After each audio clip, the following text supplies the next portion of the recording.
everyone, this is Dave again, and this is video 2 of our Streamliner. What we have done so far is taken the car off the table where it was being built, stripped it completely, and now we've got it over in the corner of the shop where we're going to spray some paint on it, try to improve its appearance a little bit. And you can see that there's nothing left in it, so this has to be sanded a little bit and then painted, and then eventually it'll get upright so we can start putting it back together. Now if you look at some of the parts over here, this little tiny body shell is the part of the car that I'm actually going to be sitting in. All of this stuff are parts of the car that go back onto the car. They're currently off of it. And in the first video we talked about a structure that went over the front of the car to make it a Streamliner, and this aluminum section goes over the front of the car and will enclose the front tires completely, and that makes it a Streamliner. Lightweight aluminum, obviously, and hopefully with enough downforce to keep the nose of the car down. Now as Diane swings around here,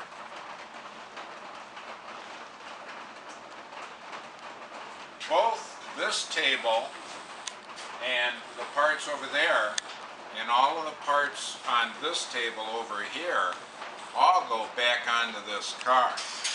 It's interesting that in a 2,200 square foot building, I've got almost the entire building consumed with one car. But it's very spread out right now. There are a lot of parts that have to go back onto it.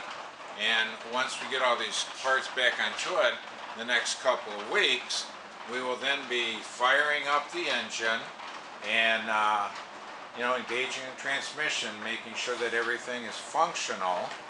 And when we do that, we'll come back online with a video, and you can hear it, how it's going to sound. It's going to be very, very loud type of race car engine it is.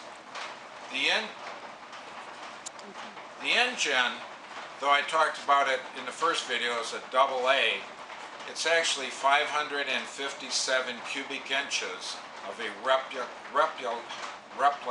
Chevrolet. Not real Chevrolet parts, but it replicates a big block Chevrolet. It has a big set of cylinder heads on it. It's got a bunch of crankshaft in it, really good connecting rods, and a 1271 Littlefield supercharger with an Enderley fuel injection on top of that. We're hoping to make around 16 or 1700 horsepower, and with that we're hoping to propel this car, like we said earlier, between 250 and 300 miles an hour.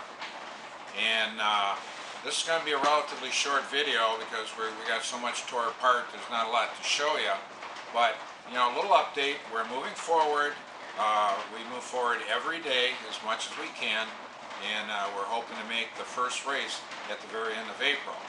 So thanks again for looking at our video, and if you got any questions, give us a holler. We'd love to talk to people if anybody wants to talk at all. If not, we'll see you on the next video.